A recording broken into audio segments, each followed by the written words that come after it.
నమస్తే welcome to our channel నేను విశాల్ని AP IT శాఖ మంత్రి నారా లోకేష్ గారు మంగళగిరిలో మినీ దుబాయ్గా మార్చబోతున్నారు. అయితే దీని మీద పూర్తిగా విశ్లేషించడానికి మనతో పాటు ఉన్నారు అనలిస్ట్ అశోక్ కుమార్ గారు ఉన్నారు. వారిని అడిగి కొన్ని విషయాలు మనం తెలుసుకుందాం.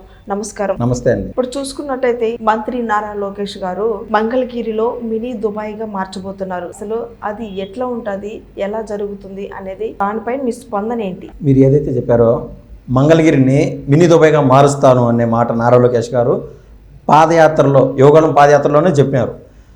మనం ఈ విషయాన్ని కొంచెం లోతుగా పరిశీలిస్తే నారా లోకేష్ గారు మంగళగిరి పైన ప్రత్యేక శ్రద్ధ పెట్టడానికి కారణం ఏంది అనేది మనం చూస్తే అర్థమవుతుంది. 1983 మొదలు రామారావు గారు పార్టీ పెట్టింది మొదలు ఇక్కడ మంగళగిరిలో మొన్న నారా లోకేష్ గారు గెలిచే వరకు ఇక్కడ టీడీపీ జెండా అనేది ఎగరలేదు. అక్కడ నారా లోకేష్ గారు గతంలో 2019లో పోటీ చేశారు. పోటీ చేసి కేవలం అతి తక్కువ మెజార్టీతో 5,000 ఓట్ల మెజార్టీతో ఓడిపోవడం జరిగింది.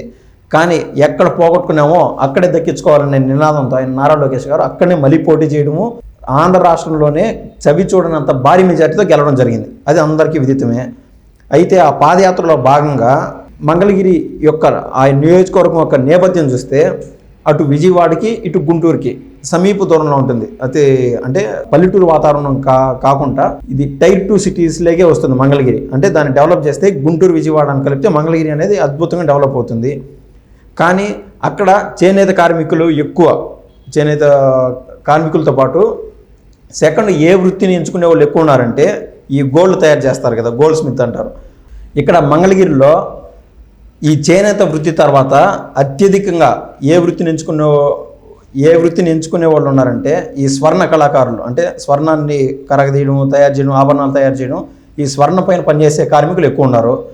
సో నారా లోకేష్ గారు దీన్ని చూసి ఈ యొక్క ప్రత్యేకంగా ఆ నియోజకవర్గానికి ఏదన్నా చేయాలన్న తపనతో యోగాలం పాదయాత్రలో కొన్ని హామీలు ఇవ్వడం జరిగింది. మన కీలకంగా ఆ టైంలో పరిశీలించి చూస్తే జగన్మోహన్ రెడ్డి గారు నారా లోకేష్ గారిని ఎట్లయినా ఓడిపించాలని కోట్లు కుమ్మరించడంతో పాటు చేనేత పని ఏదైతే చేస్తారో ఆ కులానికి సంబంధించిన గంజి చిరంజీవి ఆయన్ని నారా లోకేష్ గారి పైన పోటీ చేయించడం జరిగింది. కానీ లాస్ట్ మూమెంట్లో మళ్ళీ ఆయన్ని పక్కకు నెట్టేసి మళ్ళీ లావణ్య అనే ద్వారా పోటీ చేయించడం జరిగింది. ఏదైతే రాష్ట్రం చవి చూడనంత భారీ మెజారిటీతో నారా లోకేష్ గారు గెలిచారు. ఈ ప్రభుత్వం ఏర్పడి, కూటమి ప్రభుత్వం ఏర్పడి 7.5 నెలలు అవుతుంది. ఈ క్రమంలోనే ఆయన ఐటీ మినిస్టరు, దాంతోపాటు విద్యాశాఖ మంత్రి, రాష్ట్రం అంతా ఆయన ఆలోచనలు కేంద్రీకృతం ఉంటాయి. దాంతోపాటు ప్రత్యేకంగా ఒక శ్రద్ధ పెట్టుకొని యోగాలం పాదయాత్రలో ఆయన ఇచ్చిన మాట నిలబెట్టుకునే విధంగా సొంత నియోజకవర్గానికి ఏదన్నా చేయాలని చెప్పి ప్రత్యేకంగా దేశం లేకల్లా ఎక్కడంటే దాదాపు 50,000 మంది కార్మికులు ఈ యొక్క స్వర్ణ తయారీలో కేంద్రీకృతం అయ్యి పనిచేస్తూ ఉన్నారు. 50,000 మంది ఉద్యోగాలు. ఎక్కడంటే ముంబై, దేశం లేకల్లా ముంబైలో 50,000 మంది యొక్క ఉద్యోగస్తులు ఆ స్వర్ణ తయారీలో దాని మీద పనిచేస్తూ ఉన్నారు.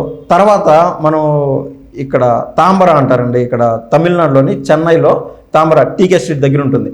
సో ఇదే స్వర్ణం పైన ఆధారపడి సెకండ్ ప్లేస్ ఆ కార్మికులు దానిపైన పనిచేస్తూ ఉన్నారు.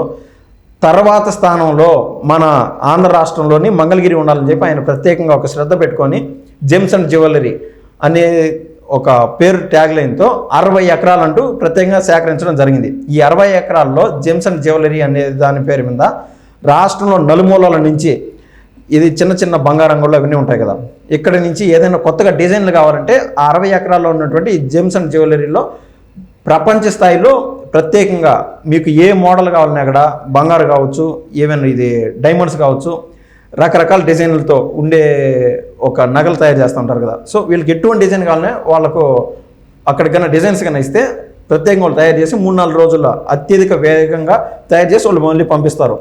సో మన రాష్ట్ర స్థాయిలోనే కాదు, ఇండియా దాటి ప్రపంచ స్థాయికి ఎక్స్పోర్ట్ చేసే విధంగా నారా లోకేష్ గారు అయితే ప్లాన్ చేయడం జరిగింది. దీని ద్వారా దాదాపు 12,000 మంది ఉద్యోగస్తులు మన మంగళగిరికి అయితే ప్రత్యేకంగా ఉపాధి పొందనున్నారు ఈ స్వర్ణ కార్మికులు. దీనివల్ల ఇంకా ప్రత్యేకంగా ఏమేమి లాభాలు ఉన్నాయంటే తద్వారా ట్యాక్సేషన్ రూపంలో మన ఆంధ్ర రాష్ట్రంకి మరింత వెసులుబాటు కలుగుతుంది. మన ఆంధ్ర రాష్ట్రం యొక్క ఖజానా డెవలప్ అయ్యే ఛాన్స్ ఉంటుంది. దీన్ని మినీ దుబాయ్గా పిలుస్తారు. ఎందుకంటే మనం చూస్తున్నాం కదా, 12,000 మంది ఉద్యోగస్తులు అహర్నిశలు ఆ బంగారు దానిపైన పనిచేయడం వల్ల పక్కన కర్ణాటక కాదు, ఈవెన్ నేను చెప్పాను కదా తాంబర తమిళనాడులోని తామరాలో కూడా దాన్ని దాటిపోయే విధంగా నారా లోకేష్ గారు ప్లాన్ చేయడం జరిగింది. దీన్ని ఈ యొక్క గోల్డ్ హబ్గా మార్చే విధంగా. దీనికోసం అంటే ఉన్న పళ్ళంగా ఏది అట్టే మినిట్ అయ్యే పని కాదు.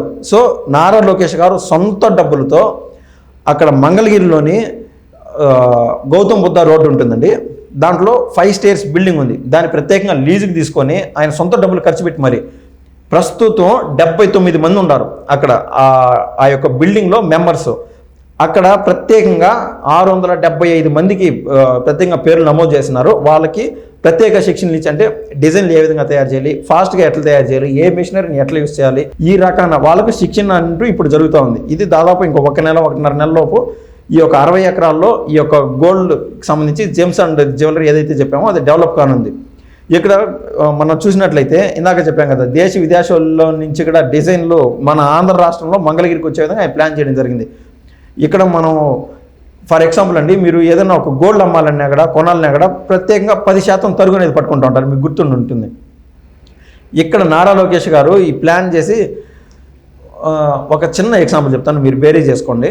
మనం ఏదైనా ఒక జామ పండులో అరటి పండులో ఒక టన్ అమ్మాలనుకోండి, ఇక్కడ నుంచి ఒక చెన్నైకి పంపించాలంటే ట్రావెలింగ్ ఛార్జెస్ ఆటోమేటిక్గా ఎక్కువ పడుతుంది. మనకు వచ్చే డబ్బులు అంటే ట్రావెలింగ్ ఛార్జెస్ ఎక్కువ పడడం వల్ల డీజిల్ ఖర్చు కావచ్చు, ఆ వెహికల్కి సంబంధించిన చెడ్డ మంచి ఖర్చు కావచ్చు, డ్రైవర్ ఛార్జెస్ కావచ్చు, ఇవంతా ఈ ప్రోడక్ట్ పైన ఎక్కువ ఛార్జెస్ పడతాయి. సో నువ్వు అక్కడ ఎక్కువ డబ్బులు అమ్ముకోవాలి. అరటి పండ్లు కావచ్చు, ఈ యొక్క ఏదైనా వేరే ఫ్రూట్స్ కావచ్చు. సో కొనేవాళ్ళు తక్కువ అయిపోతారు ఒక ప్రోడక్ట్ పైన ఎక్కువ భారం వేసినప్పుడు. కానీ నీ దగ్గర ఒక 10 టన్నులు 15 టన్నులు అట్టున్నప్పుడు నీకు ఆ ట్రావెలింగ్ ఛార్జెస్ కొద్ది మేర దాదాపు తగ్గుతుంది. సో నీకు ప్రొడక్షన్ ఫాస్ట్గా వెళ్ళిపోతుంది. ఇదే లాజిక్తో 60 ఎకరాల్లో అత్యధికంగా ప్రొడక్షన్ చేయడం వల్ల నేను చెప్పాను కదా ఇందాక 10% తరుగు తగ్గుతుంది ఎవరిదైనా మన దేశంలో ఎక్కడ పోయినా కూడా. ఇక్కడ నారా లోకేష్ గారి ప్లాన్ ఏంటంటే కేవలం తరుగు 3% మాత్రమే తగ్గుతుంది. అది మన ఆంధ్ర రాష్ట్ర ప్రజలకు అదొక గొప్ప వరంగా అయితే నేను చెప్పగలను.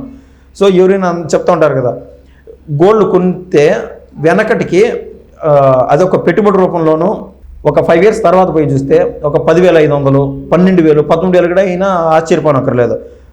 మన ఆంధ్ర రాష్ట్ర ప్రజలకి ఇది ఒక గొప్ప వరంగా చెప్పాను. ఎందుకంటే 3% తగ్గుతుంది కాబట్టి అత్యధికంగా మన దగ్గర ఏదైనా డబ్బులు ఉన్నప్పుడు గోల్డ్ పైన ప్రత్యేకంగా ఇన్వెస్ట్మెంట్ పెట్టచ్చు. అది నారా లోకేష్ గారు తీసుకున్న ఒక గొప్ప ఆలోచన అయితే నేను అభివర్ణిస్తాను. థ్యాంక్స్ అండి.